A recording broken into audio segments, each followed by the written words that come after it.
Good morning. This is Sunday, June 20th, and it is Father's Day.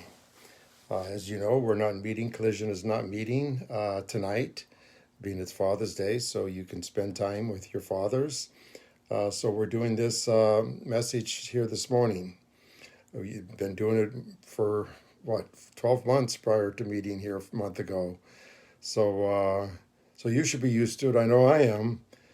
So happy Father's Day to all of you fathers taking the time to watch this video message.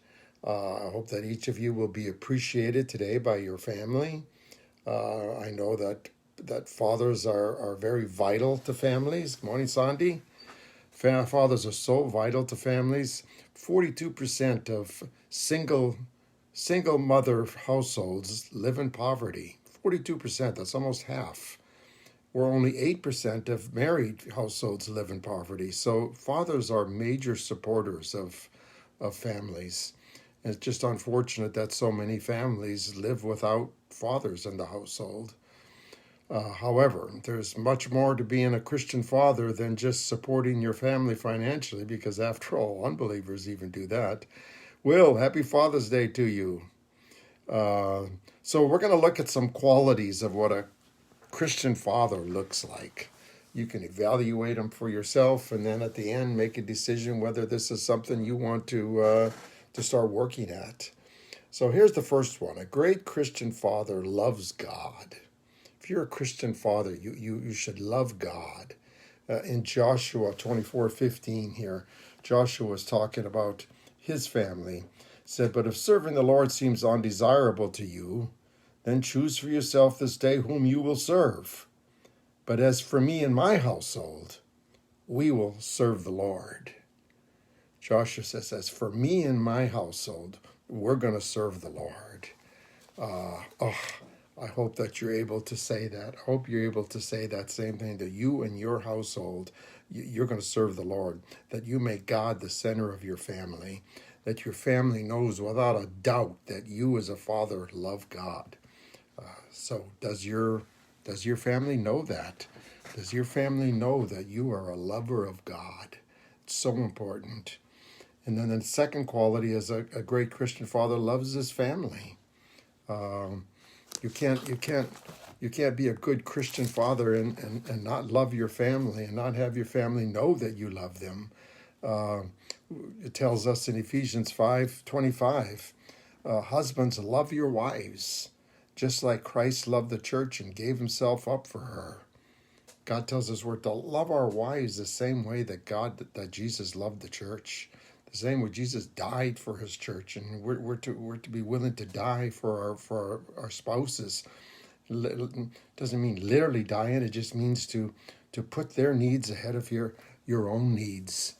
And then he tells us in Luke 15:20, you all know the story of the prodigal son, the young son that went away and wasted all of his family's wealth. And then he was returning with his tail between his legs. So he got up and went to his father. But while he was still a long way off, his father seen him and was filled with compassion for him. He ran to his son, threw his arms around him, and kissed him. That's the love of a father. It didn't make any difference what he had done, whether how the wrong he had done. He chose to love his children. Dear children see that kind of love from you, the kind of love that forgives, the kind of love that appreciates. Do they see that love from you? Because a great Christian father loves his family. Then a great Christian father is the spiritual leader in the family. Now, unfortunately, this is seldom the case. In all my years of doing ministry and knowing people, in most households, it's the mother who is the spiritual leader. Many times, and how many times have you heard this with celebrities where they give tribute to their grandmother, that their grandmother was inspirational in their life? But this is not what God intended. In the best case scenario, both husband and wives work together to be spiritual leaders, but certainly not just the mother. So let me ask you the question. Who's the spiritual leader in your family? Who is the spiritual leader in your family? Who is the spiritual leader in your parents' family, in your grandparents' family? if there was a cycle of it, then break that cycle, and you become the spiritual leader in your family. That's what God intended. And the fourth one, a great Christian father raises spiritual children. I love this in 3 John. It says this in 1:4. It says, I have no greater joy than to hear that my children are walking in the truth. Boy, is that ever true. I have no greater joy than to know that my children are walking with the Lord. Do you know that?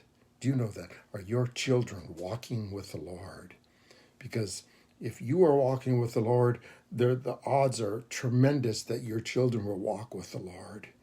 But if you don't walk with the Lord, don't expect that your children are just all of a sudden going to start walking with the Lord. In Proverbs 22:6, it tells us, you heard this, train a child in the way they should go, and when they get older, they will not turn far from it. So a great Christian father raises great spiritual children. I'm excited. I got contacted already on social media and texts from my children already, showing their love and appreciation of me and my ministry and my being a father to them. I hope you get that same thing.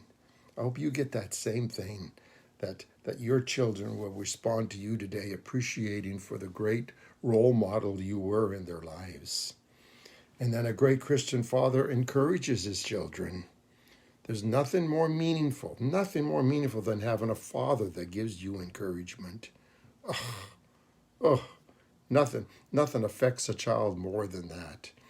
And unfortunately, most families, the father's absent. So there's no encouragement from fathers. Mothers are usually the nourishers, the encouragers. This is why, think of it, this is why the courts, in the court systems, the judges award custody to the mothers in most cases, because they are the providers, they are the caretakers of it. And in 1 Thessalonians, let me read this in 1 Thessalonians 2:11 and 12. It says this, for you know that we dealt with each of you as a father deals with his own children, encouraging, comforting, and urging you to live lives worthy of God, who calls you into his kingdom and glory.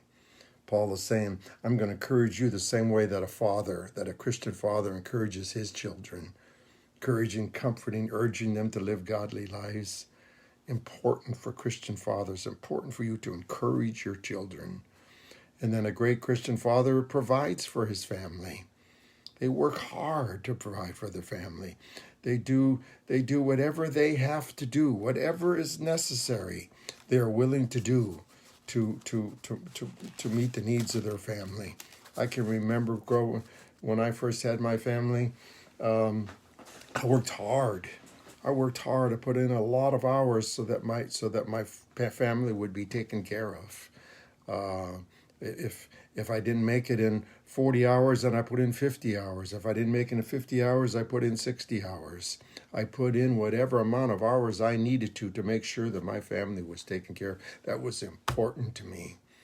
It was important to take care of them physically as well as spiritually. Spiritually was always a priority in my life, but physically was also a priority in my life. I did not want my children to go with want. It says here in 1 Timothy 5:8, it says this, if anyone does not provide for his relatives, and especially for his immediate family, he has denied the faith and is worse than an unbeliever. Let me read that again. If anyone does not provide for his relatives, and especially for his immediate family, he has denied the faith and is worse than an unbeliever. God expects us, John, you think of everything you've done for your family. Your whole family at one time or another lived with you in your house. You and your wife always had your doors open for your family, always there to take care of them, done that all of your life. God honors that. God truly honors that. There are so many fathers that call themselves Christians, but they don't even pay their child support. They're not even willing to pay child support to help the mothers to raise the children. And then a great Christian father disciplines his children. You hear that?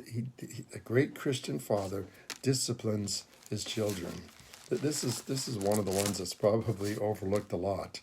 Listen, I'm going to read this. It says, "Have you not forgotten the word of encouragement that addresses you as children? My children, do not make light of the Lord's discipline, and do not lose heart when he disciplines you, because the Lord disciplines those he loves and punishes everyone he accepts as his child. Endure hardship as discipline. God is treating you as children, as his children." So God is saying here, because you're my child, I'm going to discipline you. I'm going to make sure that you're corrected and go back on the right road. So for what child is not disciplined by his father?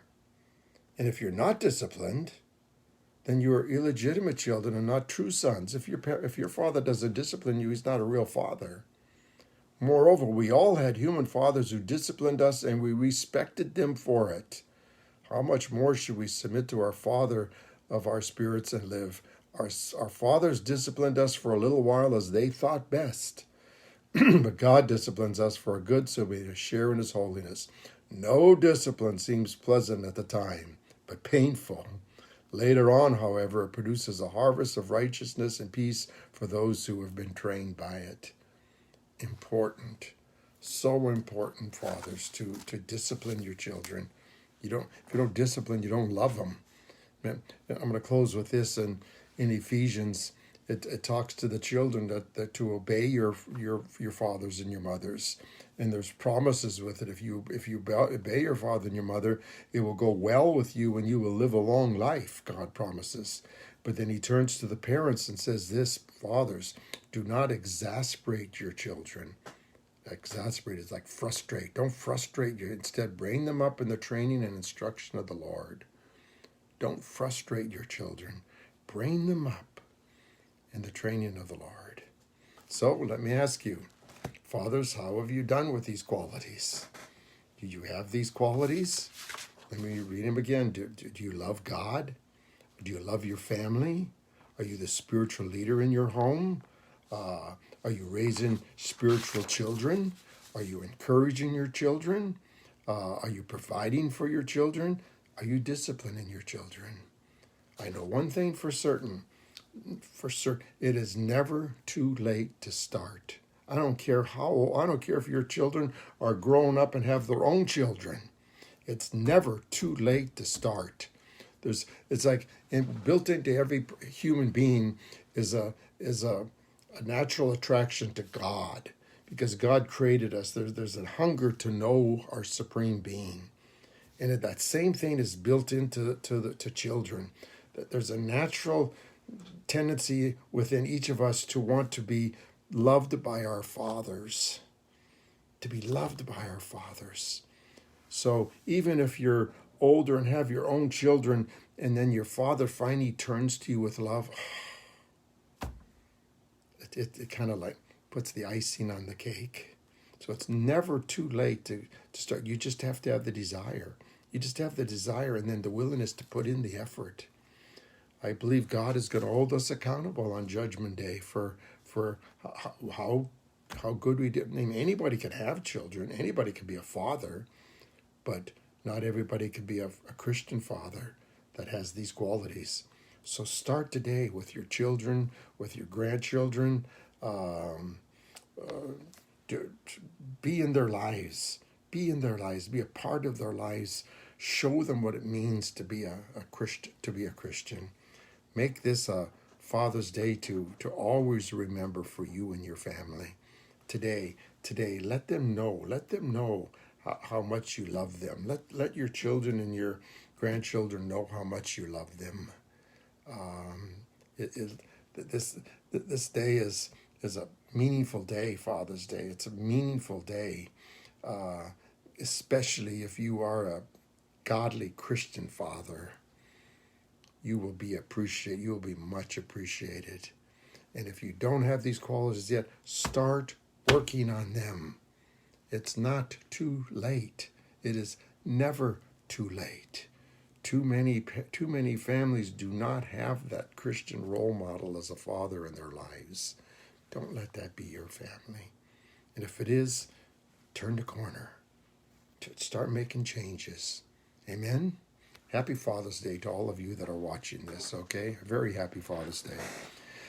As you know, every week we take a special offering, and there's a young man, Dandy, that's been a father to a lot of children, to a lot of children. One of my sons just texted me today, wished me happy Father's Day, and saying how much he appreciated the fact that I've been a father to a lot of youth in my life over the years, that I've been a father to children that didn't have a father in their lives. And he saw that and appreciated that about me. I have that same thing for Dandy. Dandy is that father to so many children in the Wine Gardens area. He loves children. That's his job, and that's his ministry, is children. And he doesn't just take care of the children in his daycare center that he leads.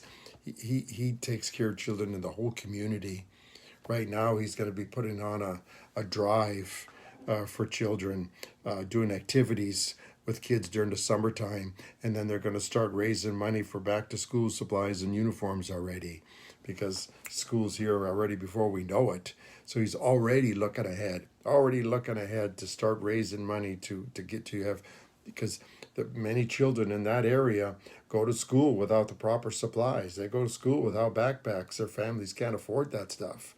So Dandy works hard to get that stuff to provide for them. As I've told you before, there was a school in the Wine Gardens that never did send their sixth grade kids to science camp. Every school, the sixth grade, you go off to science camp. That school never had it. So Dandy went to work and raised the money with a team to send a sixth grade class to that camp for the first time in the history of the school. That's the kind of person that Dandy is. He's a father to many children in the Wine Gardens area. We need to support his ministry. So if you'd like to support it, you can go to the Collision Facebook page, and you'll just see Dandy's ministry.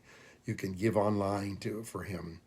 And then, of course, we need to support Collision Church. Right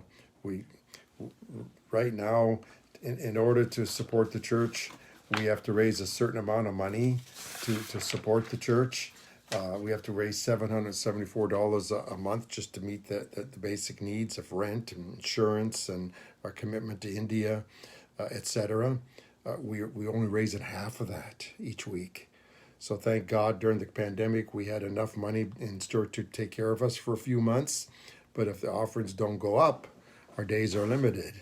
So if you would like to give towards Collision Church, you can give there and also online. So let's support Dandy's ministry, and I hope that you people have an incredible Father's Day. I hope you get to spend it with your children, with your grandchildren. Make sure you let them know how much you love them, and I pray that you've lived such a life where they are going to tell you that same thing, how much they love and appreciate you. Amen. Have a great Father's Day, and I'll see many of you tomorrow morning at our daily devotions. Next week, we will meet as usual at Collision. We will not be meeting tonight, being it's Father's Day, but we'll see you all next week. God bless you all. Have a great Father's Day. See ya.